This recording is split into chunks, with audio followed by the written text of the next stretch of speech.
చెప్పు రాథోడ్. ఈవిడ పేరు మనోహరి సార్. అరుణితి మేడం గారికి వేస్ట్ ఫ్రెండ్.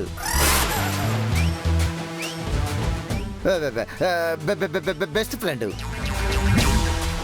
అరుంధతి మేడం గారు చనిపోవడానికి ముందు వచ్చి ఇప్పటి వరకు ఎక్కడే పాతుకుపోయారు సార్.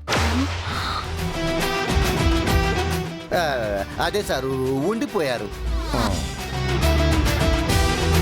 అరుంధతి ఫ్రెండ్ అంటే గెస్ట్ గా ఒక వారం 10 రోజులు ఉంటారు అంతేకాని ఇన్ని సంవత్సరాలు నైరైతేనా రాథోడ్? నేను ఎన్ని రోజులుంటే వీడికేంటి? అంటే ఆరు నా బెస్ట్ ఫ్రెండ్. తను పోయాక తన పిల్లల్ని చూసుకుంటూ ఉండిపోయాను. అమర్ గారి పిల్లల్ని బాగి కదా చూసుకుంటుంది. అందుకే కదా బాగి అమర్ గారిని పెళ్లి చేసుకుంది. బాగి గారికి బదులుగా ఈ మనోహరి గారు అమర్ సార్ని పెళ్లి చేసుకోవాలనుకున్నారండి. మిస్ అయ్యింది. అవును మేడం. అప్పుడు పెళ్లి మిస్ అవడంతో మనోహర్ గారు ఎప్పటికీ మిస్సెస్ కాకుండా మిస్సుగానే ఉండిపోయారు. రాథోడ్, ఇన్ని డీటెయిల్స్ వాళ్ళు అడిగారా రాథోడ్? మీరే కదండి మీ గురించి వివరంగా చెప్పమన్నారు. సో మీరు అరుంధతి దోస్తుగా వచ్చి ఇక్కడే సెటిల్ అయిపోయారన్నమాట.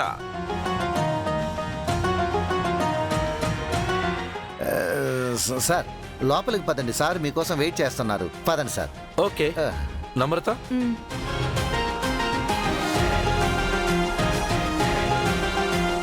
ఏంటి మనోహరి, ఈ సింగు గారు ఫంక్షన్కి పిలవడానికి వచ్చారా లేక నీ గురించి ఆరా తీయటానికి వచ్చారా? ఈ ఇంట్లో కొత్తగా కనిపిస్తున్నాను కదా, అందుకే ఆయన గారికి అనుమానం వచ్చినట్టుంది. వస్తే వచ్చింది కానీ నువ్వు ఎప్పటినుంచో ఇక్కడే ఉంటున్నావు కదా. అయినా నీ తర్వాత ఇంటికొచ్చిన బాగీ గురించి సింగు గారికి తెలుసు కానీ నీ గురించి తెలియకపోవడం ఏంటి? వాడు ఆరా తీయడం అయిపోయింది, ఇప్పుడు నువ్వు మొదలు పెట్టావా? అది కాదు మనోహరి, ఈ ఇంటికొచ్చిన ప్రతి వాళ్ళు ఈ సింగులాగా నువ్వు ఎవరు అని అడిగితే నీ పరిస్థితి ఏంటి? నేను అమర్కి కాబోయే భార్యని. కాబోయే అని ఇంకెంతమందికి చెప్తావు? నీ పెళ్ళెప్పుడవుతుంది? నిన్ను అమర్ భార్యగా కలపడానికి వచ్చిన ఆ బాగీనేమో సార్తో చనువుగా ఉండమంటున్నావు.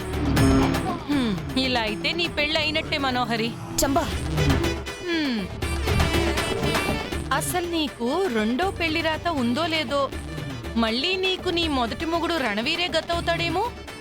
ఎందుకైనా మంచిది ఒకసారి జాతకం చూపించుకో మనోహరి, లేదంటే నాలాగే మిగిలిపోతావేమో. చిచి, నీకు నాకు పోలికేంటి? నేను ఒక్క మెట్టు దిగితే చాలు నా తల మీదకి ఎక్కి కూర్చుంటావు. నీ నోరే మంచిది కాదు, మాట్లాడితే అప్పసెక్కున్నావు. ఎప్పుడు బాగుపడతావా ఏంటో. నా బతుకు బాగుపడుతుందో లేదో కానీ నీ బతుకు ఎప్పుడు బాగుపడుతుందో చూడాలి. రండి sir.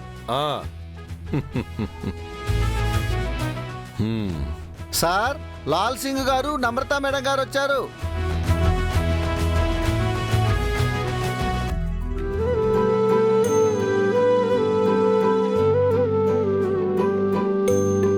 Hi, welcome welcome. Hi మేరా దోస్త్. హాయ్ అన్నయ్య. Hi, hello. ఎలా ఉన్నారా? హమ్ ఠీక్ హై. బాగున్నారా సిస్టర్? బాగున్నాను అన్నయ్య. హమ్ సబ్ ఠీక్ హై. నువ్వు అప్పుడు ఎలా ఉన్నావో ఇప్పటికీ అలాగే ఉన్నావురా. అన్నయ్య, మీరు బాగి 5 ఏళ్లు విడిపోయారని తెలిసి మేము చాలా బాధపడ్డాం. ఇప్పుడు కలిసిపోయారని తెలిసి బహుత్ ఖుష్ హో గయా. ఈ విషయాలన్నీ మీకెలా తెలుసు? ఈ రాథోడ్ ఎప్పటికప్పుడు మాకు పూరా సమాచార్ చెప్తూ ఉంటాడు. అవునన్నయ్య, ఈవిడ అరుంధతి ఫ్రెండ్ అట కదా. తను ఇన్ని రోజులు ఇక్కడ ఉండడమేంటి? నేనిన్ని రోజులుంటే నీకెందుకే? అయినా నా మీద పడి ఏడుస్తున్నారేంటి? తను అలా ఉండకూడదు కదా అమర్. వెళ్ళిపోమని చెప్పలేదా? ఏంటి మనోహరి వీళ్ళు నీ గురించి అంత డైరెక్ట్ గా మాట్లాడుతున్నారు. సార్ వెళ్ళిపోమని చెప్పారండి, కానీ ఆవిడ వెళ్ళలేదు, వెళ్ళదు కూడా. కొందరు అంతే రాతోడ్, మొండిగా పడుంటారు. ఏంటి మనోహరి, వీళ్ళు నీ గురించి మరీ ఇంత దారుణంగా మాట్లాడుకుంటున్నారు? తను ఇక్కడ ఉండటం ఆరుకి ఇష్టం చెల్లెమ్మా, అందుకే ఉంటుంది.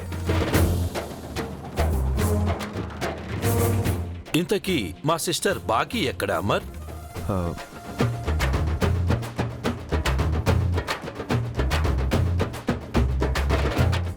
మనోహరి, బాగిని పిలువు. బాగీని తను పిలవడం ఏంటన్నయ్య? మీరు కదా పిలవాలి. ఆ, హ్మ్, అవును సార్, మిస్ అమ్మని పిలవాల్సింది మీరే కదా. చెప్పండి మనోహర్ గారు. అమర్, మీ మధ్య గొడవ ముగిసిపోయిందని రాథోడ్ చెప్పాడు. కొంప తీసి మీరు ఇంకా ఎడమొహం పెడమొహం పెట్టుకొని ఉన్నారా? అంటే ఏం లేదు సార్, ఏం లేదు. ఇప్పుడు సారు మిస్ అమ్మ చిలక గోరెంకలా ఉంటున్నారు.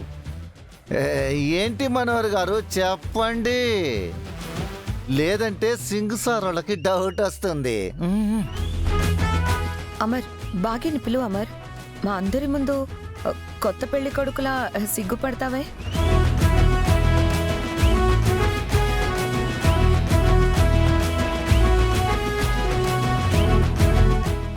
బాగి, వస్తున్నానండి.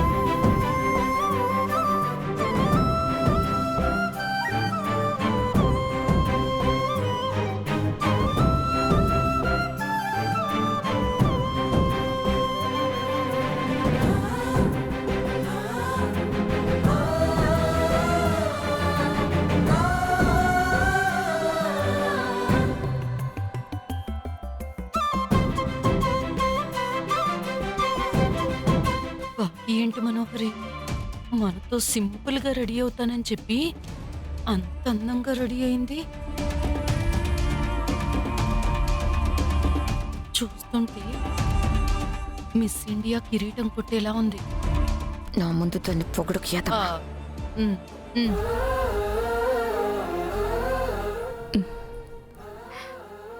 నమస్తే అన్నయ్య.